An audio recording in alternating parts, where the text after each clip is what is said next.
오늘 일사 말씀은 잠언 5장에서부터 7장까지 함께 합니다.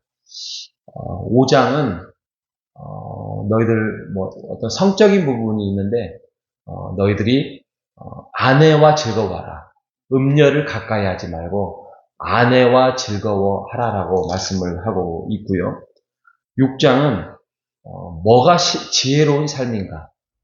그래서 지혜로운 삶에 대해서 4가지 정도 말씀을 나누고 있습니다. 그리고 7장은 너희들이 하나님의 말씀으로 너희의 마음의 기준으로 세우고 음녀의 길로 치우치지 말라라고 말씀을 하고 있습니다. 특징은 지속적으로 지금 내 아들아, 그러니까 젊은 자녀들 또 젊은 사람들에게 말을 하고 있지요. 젊음이라는 게 참 소중하죠. 20대, 30대 때가 정말 지금 생각하면 가장 귀하고 그 어떤 것과도 어떻게 보면 금은보화만보다도 더 귀한 인생인 것 같습니다. 그때 더 충성스럽고 더 열심히 더 잘 살았더라면 이라는 열심히 살았던 사람들에게는 아쉬움이 없을 수 있겠지만 그때 조금 더 열심히 살았으면 어땠을까라는 그런 마음이 생겨납니다. 그래서 젊을 때 기준을 잘 세우는 게 중요합니다. 그 기준은 결국에는 하나님의 말씀에서 기준을 세워야 되죠. 그게 가치관이잖아요. 가치관. 어떻게 보면 20대 때, 30대 때 세웠던 기준으로 나머지 40, 50, 60, 70, 80이 사라진 것 같습니다. 오늘 특별히 나누고자 하는 말씀은 6장을 중심으로 말씀을 나누려고 하는데요. 먼저 6장의 첫 번째는 1절부터 4절, 5절까지에 보면은 보증에 대해서, 위험에 대해서 알리고 있습니다. 여기에서는 담보라는 단어가 나오고요. 보증이라는 단어가 6장 1절에 나와 있는데 요즘은 은행권에서 보증보험 이런 것도 있고요. 그래서 정말 쉽게 해결할 수 있는데 옛날에는 정말 친한 사람, 가까운 사람하고 정말 이 사람은 정말 피 한 방울 나하고 섞이지 않았지만은 거의 나의 형제요. 나의 모든 것들을 내어줘도 아깝지 않을 정도로 하는 마음으로 했다가 보증 섰다가 정말 어려운 가정들이 많이 있음을 압니다. 저희 가까운 가족 중에도 이제 그런 일이 있어가지고 정말 사람 잃고 돈 잃고 또 마음 잃고 했던 부분들. 근데 성경에 너희들이 잘못하면 잡힌다. 너의 입으로 잡히게 되고 너의 이웃에게 잡히게 되고 올무에 잡히게 되고 해서 잘 구체적으로 설명을 하고 있습니다. 그리고 6장 6절에서부터 보면은 이제 두 번째는 개미라는 생물이 나옵니다. 게으른 자들아, 개미에게 배우라. 게으름에 대해서 말씀을 하고 있습니다. 개미는 먹을 것을 여름 동안에 예비하여 추수할 때의 양식을 모은대요. 근데 사람들은 그냥 미래를 준비하지 못하고 흥청망청 좀 더 자자, 좀 더 졸자, 좀 더 눕자 하면서 인생을 그렇게 살아갑니다. 그러면 어떤 일이 벌어지냐면 나중에 너의 가난함이 강도같이 오고 너의 곰핍함이 군사같이 이른다 라는 말씀이 있습니다. 그래서 이런 생물조차도 미래를 준비하고 또 부지런하게 사는데 너의 게으름은 결국에는 아무런 인생에 도움이 되지 않는다. 시간을 아끼고 또 하루하루를 성실하게 살라라고 말씀을 하고 있습니다. 그리고 세 번째로는 6장 12절에서 19절까지는 하나님께서 미워하시는 것들이 있다. 7가지가 있다. 그러면서 6장 17절에서부터 19절까지 보면은 하나님이 미워하는 것 7가지가 뭐냐? 교만한 눈. 눈.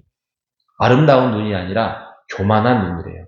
욕심이 많고 어떻게든지 남의 것을 빼앗으려고 하고 그런 교만한 눈. 그리고 거짓된 혀. 거짓말하고 신뢰할 수 없는 그런 혀. 그 다음에 무죄한 자의 피를 흘리는 손. 그래서 손으로 다른 사람을 해하려고 했던 그런 사람들. 그리고 악한 계율을 꾀하는 마음 속에 계략을 꾸미고 모의를 꿈꾸고 그런 것들. 5번째로는 악으로 달려가는 발. 하나님을 섬기지 못하고 항상 악한 쪽으로 선택하는. 6번째로는 거짓을 말하는 망령된 증인. 증인으로 섰는데 항상 거짓된, 참된 말을 하겠다라고 선서하지도 않는 그런 거짓된 말을 하는 증인들. 마지막 7번째는 형제 사이를 이간하는 자.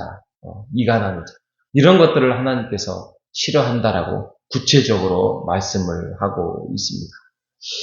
자, 6장에서 마지막으로 4번째로 말하고자 하는 것은 음행하지 말라. 음행은 곧 파멸할 것이다 라고 말을 하고 있습니다. 그래서 어떠한 여인들과 간음하지도 말고 이런 자는 무지한 자고 영혼을 망하게 할 것이다. 부끄러움을 당할 것이다 라고 말씀을 하고 있습니다. 그래서 7장에 가면 7장 1절과 2절에 가면 그래서 뭐 어떻게 해야 되느냐, 어떻게 하면 이런 것들을 지키고 이런 것들을 아까 말씀드렸던 교만한 눈을 가지지 않고 또 악한 행동을 하지 않고 거짓된 것들을 하지 않으려면 그래 내가 하지 않겠어 굳은 마음 그럴 수 없어요. 사람의 결심은 한낱 그냥 아침에 폈던 안개와 같다라고 합니다. 그럼 어떻게 해야 될 것이냐? 그게 7장이 말합니다. 7장 첫 번째 보면 뭐라고 하냐면 제가 읽어드리겠습니다. 내 아들아 내 말을 지키며 내 계명을 간직하라. 내 계명을 지켜 살며 내 법을 내 눈동자처럼 지키라. 이것을 내 손가락에 내며 이것을 내 마음판에 새겨라. 말씀입니다. 예, 하나님의 말씀이지요. 하나님의 말씀이 나를 쳐서 복종케 시켜서 하나님의 말씀으로 내가 기준을 삼으려고 하고 이게 진리고 내 인생을 가장 윤택하게 하고 기쁨이 넘치게 하고 결국에는 나를 올바른 길로 가게 할 것이다라는 분명한 확신을 가지라라고 말씀을 하고 있습니다. 예, 그렇습니다. 아까 20대, 30대 가장 귀한 인생이라 했잖아요. 거기에서 기준을 잘 세우면 남은 인생이 평온하고 흔들리지 않으라고 했잖아요. 어떻게 보면은 성경을 많이 읽는다고 해서 그게 돈이 됩니까? 성경을 많이 읽는다고 해서 내가 더 승진할 수 있습니까? 아무런 도움이 되지 않는 것 같습니다.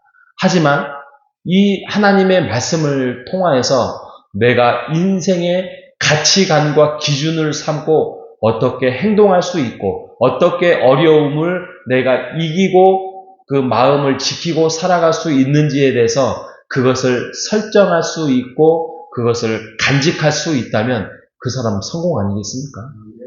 어떤 사람들과 인간관계든 내가 상급자든 하급자든 그 사람들을 하나님의 사랑의 마음으로 이웃을 사랑하는 마음으로 행동할 수 있는 그 마음 속에 그 기준을 가지고 있는 하나님의 말씀이 가지고 있는 거라면 그 사람이 당장의 부요함이나 승진이나 또 명예나 이런 것들이 따라오진다, 현재는 아니나 할지라도 결국에는 그 사람에게 찾아오는 것은 긍정적이고 또 좋은 일이고 또 많은 사람들에게 귀감이 될 수 있을 거라 생각이 듭니다.